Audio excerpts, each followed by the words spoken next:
संभाल के उस पोटली को बांधकर सुदामा को दे दिया। लेकिन जब कपड़े में हो बांधकर चावल सुदामा को देने लगी तो एकाएक ध्यान आया कि मैंने तो अपनी पड़ोसन से कहा है कि तुम्हें किनकी के बदले मोती का चावल वापस करूंगी, लेकिन मेरे मुंह से तो भाव में निकल गया। अब प्रभु कहीं मेरी बात बेकार न चली जाए, इसलिए सुशीला ने प्रार्थना किया सुदामा को देते हुए उस चावल से मानो संदेश दे रही है, ए चावल तू मेरा संदेश कन्हैया को दे देना क्या। तो सुशीला कह रही है कि हे दीन दयाल कृपाल प्रभु और सब के बिगड़ी तुम दीन संहारी, बिगड़ी प्रहलाद की नाथ जबे तो नरसिंह के रूप लियो तब धारी, और बिगड़ी सभा में द्रौपदी के जबे तो आए बढ़ाए दिए तन सारी, और बिगड़ी इस दीन अनाथ सुशीला की नाथ क्यों दीन विसारी। प्रभु क्या आप हमें भूल गए हो। इस भावना को रखकर सुदामा के हाथ में याचित्वा चतुरो मुष्टिन विप्रांत दुख दंडुलान दिया, और सुदामा ने भी सोचा कि अयम ही परमो लाभ उत्तम श्लोक दर्शनम एक संचित्य मनसा गम्यः मतिम दधे। सुदामा जी उस चावल की पोटली को आंख में दबाकर और चले। तो सुदामा जी श्याम सुंदर से मिलने के लिए चलते हैं अपनी नगरी से। चले श्याम सुंदर से मिलने सुदामा, गाते चले मन में हर की सुदामा। चले श्याम सुंदर से मिलने सुदामा, गाते चले मन में हर की सुदामा। चले श्याम सुंदर से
भगवान के नाम का स्मरण करते हुए सुदामा चले अब जब सुदामा चले तो पैदल चलते चलते चलते एक जंगल में पहुंचे, और जंगल के जब बीचों बीच सुदामा पहुंचे तो वहां देखते हैं कि वो सूर्य अस्त होने वाला है, और एक नदी है सब जंगल के बीच में। अब केवल नाव को खूंटे से बांध रहा है। सुदामा ने कहा, भैया हमें उस पार जाना है, सूर्यास्त होने जा रहा है, जल्दी से उस पार कर दे। केवट ने कहा, बाबा क्षमा करना, मेरा नियम है, सूर्यास्त के बाद, सूर्यास्त के समय मैं अपनी नाव को खूंटे से बांध देता हूं, और एक बार अगर मेरी नाव खूंटे में बंध गई, फिर बिना सूर्योदय के मैं उसे खोलता नहीं हूं। कन्हैया, मैं तेरे नाम का जप कर रहा हूं, अगर तेरे नाम में प्रभाव है कि तेरे नाम से भवसागर सूख सकता है, तो क्या ये दो हाथ की नाव नहीं, नदी नहीं सूख सकती? इतना कहकर सुदामा नदी के किनारे बैठकर भगवान श्री कृष्ण का नाम लेने हरे कृष्ण हरे कृष्ण शुरू कर दिया। इधर भगवान अपने चारपाई पर बैठे थे, एकाएक भगवान चारपाई से उठे, पैरों में पादुका भी नहीं पहनी, मुकुट भी नहीं पहना, दौड़ पड़े। रुक्मिणी ने कहा, प्रभु कहां जा रहे हो? भगवान ने कहा, सुशीला रुक्मिणी, तुम्हें याद होगा जब मैं रामा अवतार लिया था तो मेरी जेब में उतराई देने के लिए 1 पैसा नहीं था, तो मेरे भक्त केवट ने मुझे नदी पार किया था। तो त्रेता में भक्त ने भगवान को नदी पार कराया था, आज भक्त को नदी पार कराने के लिए भगवान स्वयं केवट बनने जा रहा है। और सुदामा इधर राम राम कर रहे हैं। तो एक चीज आप ध्यान देना, दुराचारी तभी हैवान आते हैं, भक्त बेचैन हो तो चैन से प्रभु रह नहीं सकते, पुकारे भक्त श्रद्धा से चले भगवान आते हैं, पुकारे भक्त श्रद्धा से चले भगवान आते हैं। अगर भक्त श्रद्धा से पुकारे तो परमात्मा को दौड़कर आना ही पड़ता है। सुदामा जब कृष्ण कृष्ण कहने लगे तो जो केवट नाम को धारण करके भगवान श्री कृष्ण आ गए। बोले, ए बाबा, मैं अपने व्यक्तिगत कार्य के लिए नदी के उस पार जा कि मैं तुमसे उतराई नहीं लूंगा, तो मेरा नियम बना रहेगा। सुदामा ने मन में सोचा, हमारे पास है ये कहां बाय देखता है कि तो मन की मुराद पूरी हो गई। बैठ गए नाव पे। नाव नदी के बीच धारा में पहुंची तो भगवान रूपी केवट ने विनोद किया, कहां जा रहे हो ब्राह्मण देवता?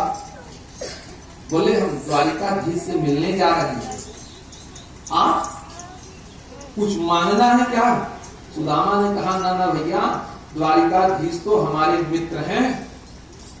तो केवट ने कहा, मित्र हैं? तुम फटे हाल ब्राह्मण दलित वो राजाधिराज देव देवस्ते हरिर्यज्ञ पदे प्रभो ब्राह्मणा प्रभावो दैवम न तेभ्यो विद्यते परम।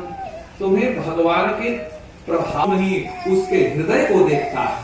मेरा कन्हैया तो अपने भक्त के हृदय को देखता है। यही बात होते हुए नाव किनारे आई। सुदामा ने पूछा, भैया द्वारकापुरी जाना है, कितनी दूर होगा? केवट रूपी भगवान ने कहा, बाबा बहुत दूर तो नहीं है, लेकिन आपके शरीर के ढांचे को देखकर मालूम चलता है कि आप 1 महीना लगातार चलोगे तो द्वारिकापुरी पहुंच जाओगे। सुदामा ने कहा, अरे भैया इतनी दूर तू आके बस गया। अब तो सुदामा बोले, कन्हैया तेरी अगर मुझसे मिलने की इच्छा हो तो तू आना, और मैं तो इतनी दूर पैदल नहीं चल पाऊंगा भैया। सुदामा वहीं बैठकर माला निकाल के राम राम जपने लगे। केवट तो अंतर ध्यान हो गए। और अब सुदामा जब घूम के देखे तो न नदी न केवट। सुदामा बोले कोई माया थी क्या? अब वही भगवान के नाम का ध्यान करते करते समाधि में चले गए और समाधि में गए हुए सुदामा को भगवान के आदेश से गरुड़ ने उठा करके ले आकर द्वारकापुरी में बैठा दिया। और जब समाधि खुली तो सुदामा देखे चकाचौंध। बोले बाबा भैया ये बता ये कौन सा गांव है? हाँ बाबा इस गांव में तो कान्हा कोई नहीं है, हम तो कान्हा को नहीं जानते। बोले अरे तो यहाँ का राजा है। एक ने कहा उनका नाम कान्हा नहीं द्वारकाधीश है। बोले भैया यहाँ उन्होंने नाम बदल लिया होगा, हमारे साथ पढ़ते थे तो हम तो उनको कान्हा ही कहते थे। बोले बाबा कान्हा कहने से आप उनको नहीं पाओगे, अगर वो राजा है तुम्हारे मित्र तो उनका नाम द्वारकाधीश है। तो भैया उन्हीं का पता बता दे, देख लूं हमारे होंगे तो पहचान लेंगे। तो कहा बाबा ऐसे सामने जाओ, आगे चौराहा मिलेगा, सीधे देखोगे तो आपको चांदी की सड़क दिखाई देगी। चांदी की सड़क पे मत जाना, बाईं तरफ देखोगे तो सोने की सड़क बनी है, उस सड़क पे भी मत जाना। दाईं तरफ देखोगे तो जैसे अपने यहाँ हाईवे पर काली काली गिट्टी लगी है, ऐसे उसने कहा कि ब्राह्मण देवता दाहिने तरफ सोना चांदी हीरा मोती जवाहर पन्ना मणमाणी गजमुक्ता पोखराज लहसुनिया की सड़क बनी है। किनारे किनारे सड़क के स्फटिक मणि के खंभे लगे हैं, प्रकाश के लिए नागमणि लगी हुई है। उसी रास्ते को पकड़ लेना, वही कन्हैया का घर होगा। और सुदामा गए देखी तो द्वारिकापुरी सोने की, द्वारिकापुरी में कोई भी ऐसी हो तो आप समझ लेना ये स्वर्ग है। कहां कहां सोना लगा था?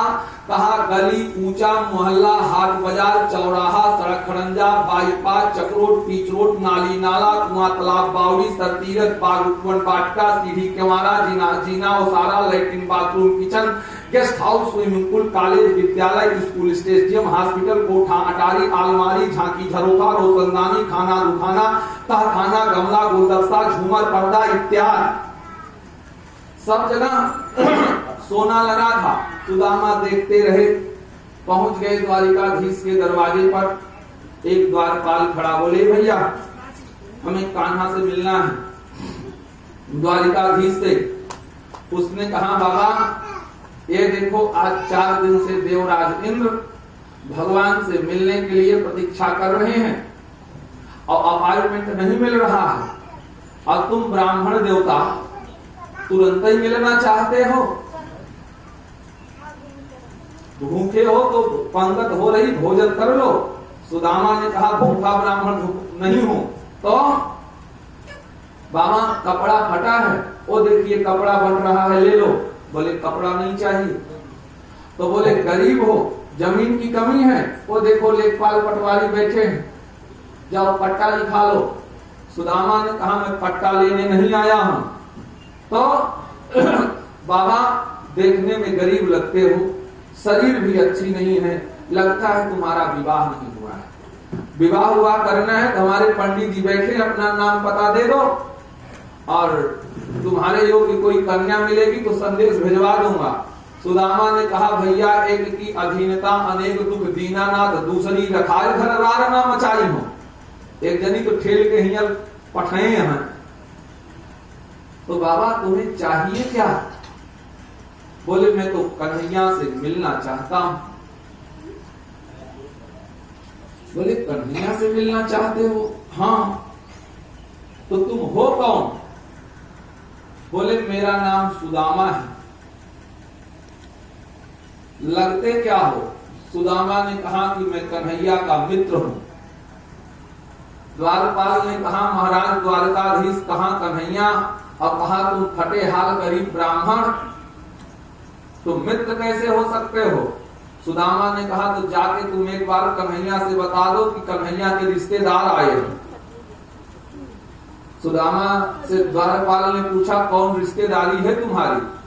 भगवान से कौन सी रिश्तेदारी है? सुदामा ने कहा कलयुग में जो सबसे गाढ़ रिश्ता होए हुए रिश्तेदारी यार बाबा, कलयुग में सबसे गाढ़ रिश्ता कौन है? कहा है पंडित भिया ने तुम्हें दक्षिणा दे कहा है हम अकुल हम ही बताओ कि तू दक्षिणवा के तक ले गया। कलयुग में सबसे गाढ़ रिश्ता है साधु सढ़ोइनी के। सुदामा ने कहा कि जाके कन्हैया से कह दो तुम्हारे साधु पहली बार तुमसे मिलने आए हैं। तोरे साधु पहली बार आज सरवाने आए हैं। तोरे साधु पहली बार आज सरवाने आए हैं। तोरे साधु पहली बार आज सरवाने आए हैं। आज सरवाने आए हैं, यही बताने आए हैं। तोरे साधु पहली बार आज सरवाने आए हैं। तोरे साधु पहली किसका बताने आए हैं, किसका बताने आए हैं। तोरे साधु पहली बार आज सरवाने आए हैं। तोरे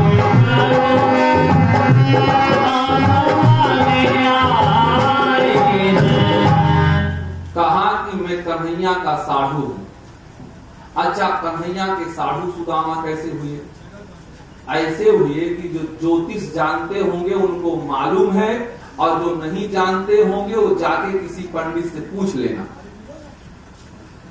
ज्योतिष में 28 नक्षत्र हैं, लेकिन 28 नक्षत्र ज्योतिष में होते हैं, और पंचांग में होड़ा चक्र में आप देखोगे तो 27 नक्षत्र मिलेगा। एक नक्षत्र अभिजित होड़ा चक्र में नहीं है।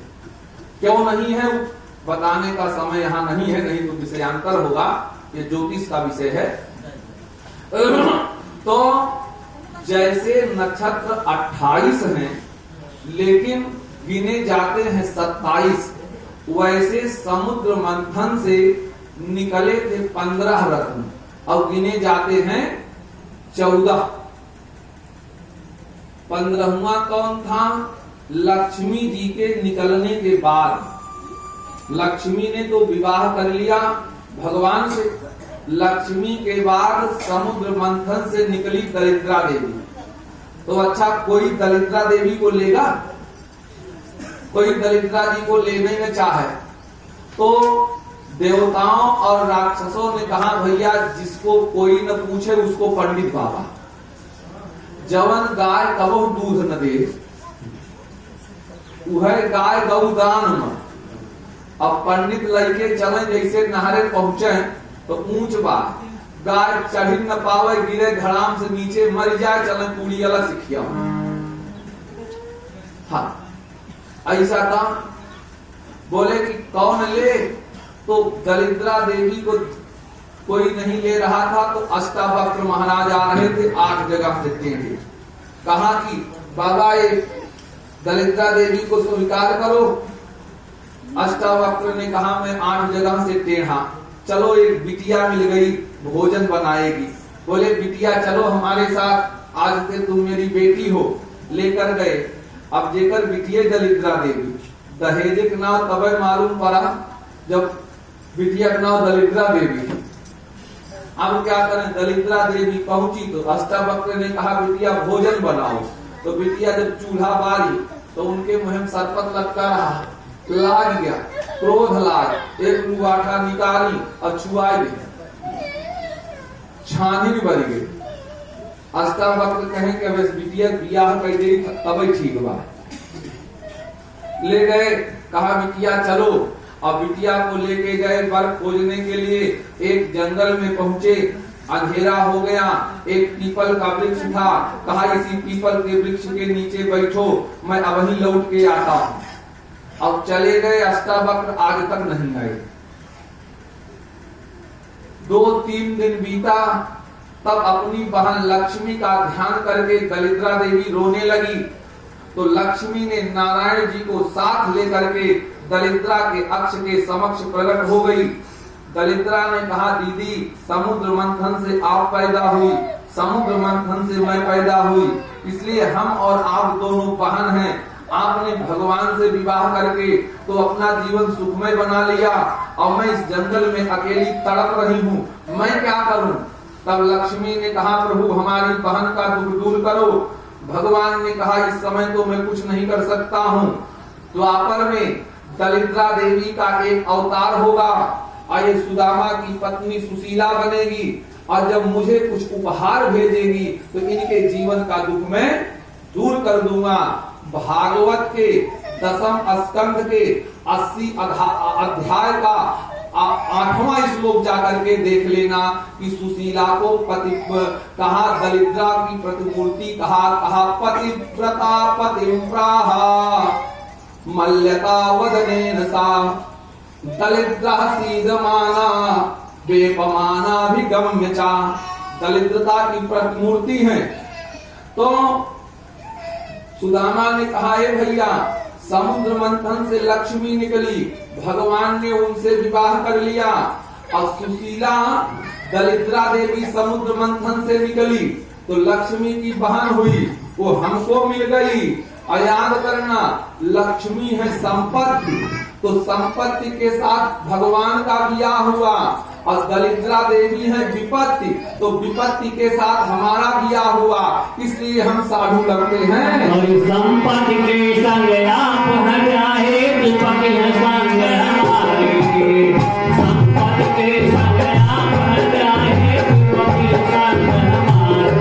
यही बगाने आए हैं, यही बगाने आए हैं, तो ये सारों पहले नागनाथ सब आए हैं, तो ये सारों पहले नागनाथ सब आए हैं।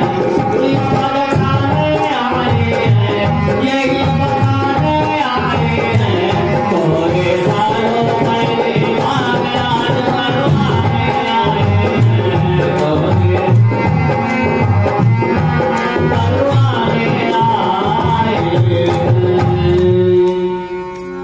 इसलिए कहा कि हमें साधु लगता। द्वारपाल ने कहा भैया ये चाहे जो बोले ब्राह्मण, लेकिन भगवान तो नमो ब्राह्मण देवाय गो ब्राह्मण हिताय चा जगत हिताय कृष्णाय गोविंदाय नमो नमः। भगवान ब्राह्मणों के प्रिय हैं, चलो संदेश दें।